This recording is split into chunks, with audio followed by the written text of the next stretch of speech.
So this is a quick explainer for option A for essay 1, which is the mini survival guide assignment. And just doing this so that if you prefer to hear things out loud rather than to just read them on a page or screen, that you have an audio version of an explanation of this option for your assignment.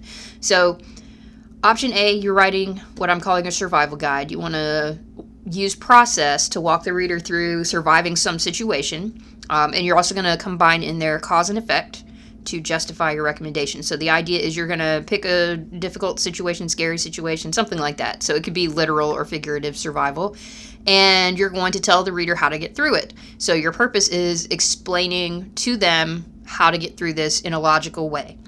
So when you do this, you want to describe the situation, make it clear what situation you're giving them advice about. You're going to walk the reader through the best plan for navigating that situation. Ideally, you want to have clearly defined steps so that they know do this, and you probably even want to think about what's the best order to cover those steps in, what's most important or what has to be done first, whatever. And then step 3, you defend your plan as the best plan through cause and effect as justification. So the idea is either you're saying, if you follow this step as I've described it, this is going to be the result, that's cause and effect. Or if you don't follow my advice, this bad thing will happen to you, which is also cause and effect. A lot of times the second one of the if you don't do this, this is going to happen to you can be a little easier to talk about, but you could also do it the other way and just say the result will be this.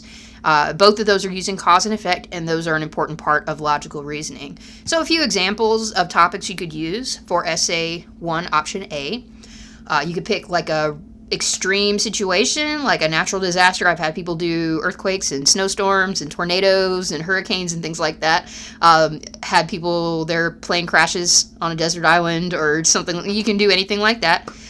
You could also do real life, but maybe more normal and real life typical situations. Like you can do here's how to survive your first semester of college, here's how to survive a bad first date, here's how to survive a conversation with someone with bad breath. I actually had someone do that one semester. It was an awesome paper. You can also pick fictional situations. You could do surviving a zombie apocalypse, alien invasion, what to do if you move into a haunted house and you need to get rid of the ghosts.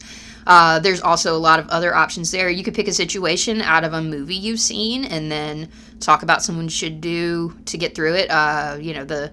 Maybe one example would be The Martian, the guy that gets stranded on Mars, and what he does to survive. You could write your own survival guide for if you get left behind on Mars by the rest of your space crew, then here's what you should do to survive. So it can be based on something that already exists, but you're the one who's producing this particular discussion.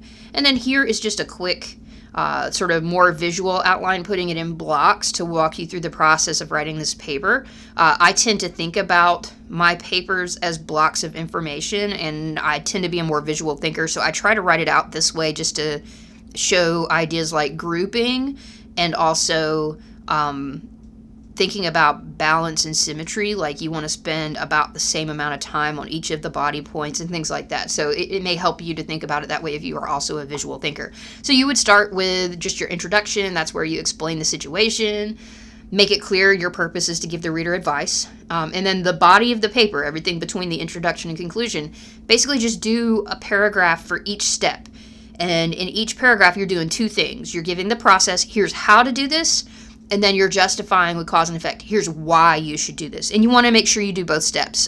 When people do this assignment, if they're missing anything, usually it is one of those two things. Either they do the process really well and explain the process, but they don't ever explain why to do it this way, or they don't really explain the process. They just say, do this, and then they spend the rest of their time talking about here's why you should do this without explaining how to do it. So you want to make sure you do both things. It's not necessarily half and half, but you do want to make sure you have addressed both of those issues, process and why to do it this way. So it's process and it's cause and effect. So if this is the assignment that you choose to do, this is kind of your walkthrough, and then you're doing a piece of this assignment for your week 2 Blackboard assignments. So if you decide you want to stick with what you do for that, that is a really great option for approaching this essay.